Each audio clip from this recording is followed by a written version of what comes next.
My job is watching a woman trapped in a room. Part 2. I thought about the camera above me and took my hand away from my face. I rolled back to the desk and sat there, trying to stop from shaking, trying to make myself take a breath. Think about it slow. The first thing was, should I hit a button?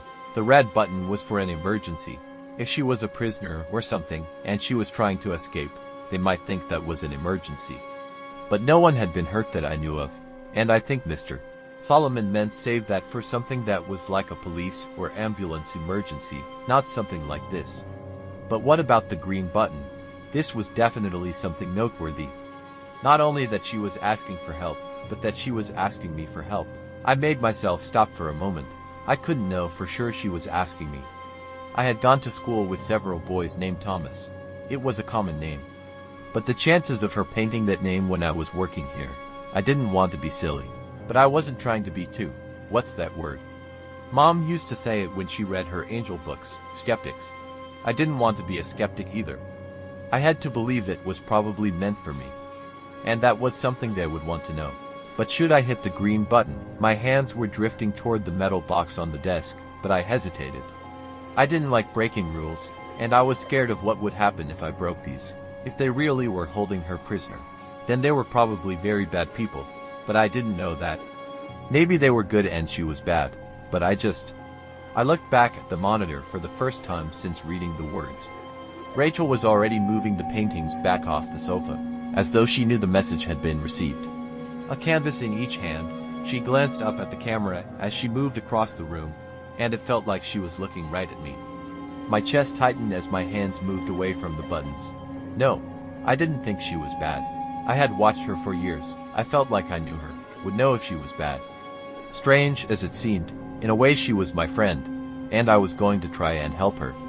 I spent the rest of my shift trying to act normal and think of what to do. I knew whoever else was watching might have noticed the paintings or seen how I acted, but I couldn't worry about that.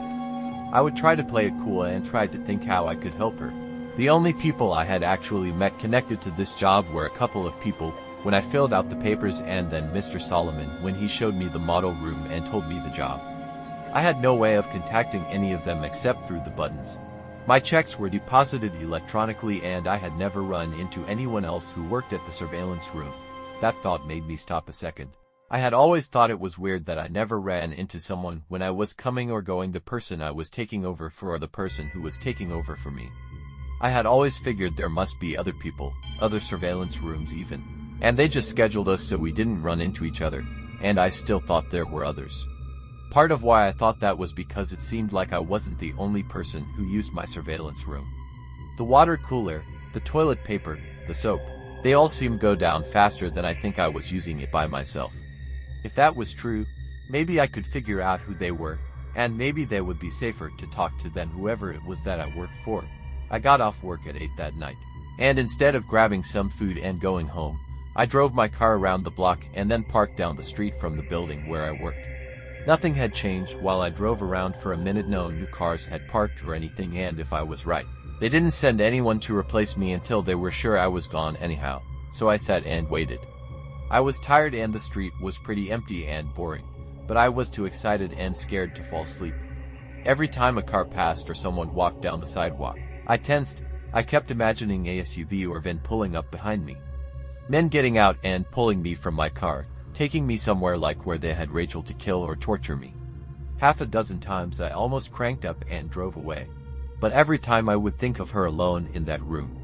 She had no one but me to help her, and I had to try. 2 hours later, a fat balding man parked and started heading for the building. As soon as I saw he was able to unlock the door and enter, I opened my car door to go talk to him. Then I stopped. I needed to be smart. I didn't know where they were, but I was sure there were hidden cameras in the locker room and outside the building. If I go running in there and confront that guy, they'll know for sure that I'm up to something. Sighing with frustration, I shut the door back and waited until his shift was over. I considered tailing him like in the movies, but I was scared I would just lose him or he would call someone for help. So I waited until he was walking back to his car after a 6-hour shift, hopefully far enough away that the cameras wouldn't see. And then I met the man I came to know as Charles Jeffries. Hey, man, Can I talk to you for a minute? His back was to me and he just waved his hand absently without looking up. Sorry, I don't have any money. Have a good. He froze as he glanced back at me while talking. Oh God. No, no. You need to get out of here. Kid, we aren't allowed to talk. I could tell he was scared, but I couldn't risk letting him go yet, not after all this. I stepped up and pushed the door back shut as he was trying to get into his car. So you know who I am. I tried to not sound mean, but I could hear how mad I was in my voice. He yanked at the door again, but I was still holding it, and I was stronger than he was. After a second, weaker tug, he turned around, his face strained and tired looking. Yeah, I know who you are. You work here just like me, and I'm telling you, we aren't supposed to be talking. We aren't supposed to meet, ever. I frowned. Mr. Solomon never told me that. He never said it was one of the rules. The man shook his head. Mr. Solomon, yeah, well, there are plenty of rules they don't tell you. I bet they didn't tell you what you were going to be watching before you started, did they? When I just lowered my eyes, he went on. Yeah, me either. I've been at this job for 10 years. I've seen other people come and go. Usually because they broke one of those rules they never mentioned. The only reason I'm still here is because I keep my head down and my mouth shut. He wagged a finger at me. You should do the same, if it's not already too late. I felt my stomach curling into a cold knot. Too late. The man rubbed his face. Kid, do you think they don't know we're talking? Do you think anything happens that they don't know about? He looked back toward the building, a look of sadness and fear in his eyes. Hell, for all I know, you've already killed us both. Shaking his head, he pushed me back and started opening the door. Either way, I'm done risking it. You need to stop asking questions and just do your job. It's a lot healthier. With that, he got into his car and shut the door. I didn't try to stop him this time. Even though I had already been worried about what he was telling me, hearing it confirmed was paralyzing.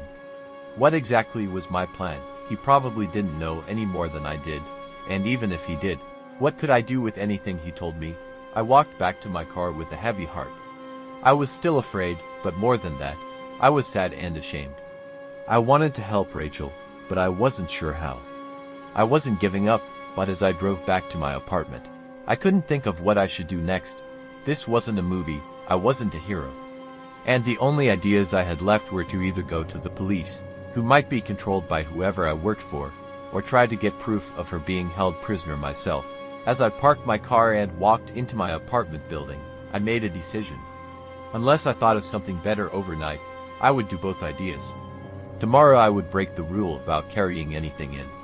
I'd use my phone to record a video of the surveillance room, of Rachel and how she was trapped somewhere, and of me telling everything else I knew. And I would email it to every newspaper, website, and internet channel I could think of. I'd then go to the police and give them a copy too if I could make it that long without getting caught. Maybe if I did all that, even if they got me, someone would help Rachel. I was filled with worrying and dread at the idea of being hurt or killed.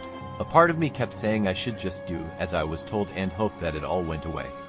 But I couldn't live with myself if I did that. Even if I messed up, I felt like I had to try. I was so preoccupied that I didn't hear the person coming up behind me as I unlocked my apartment door. Thomas, I turned around and felt my legs weaken as I stumbled back against my door. I had to be dreaming or crazy. I grabbed the doorknob for support as I looked at the woman in front of me. It couldn't be her, but somehow it was. Rachel.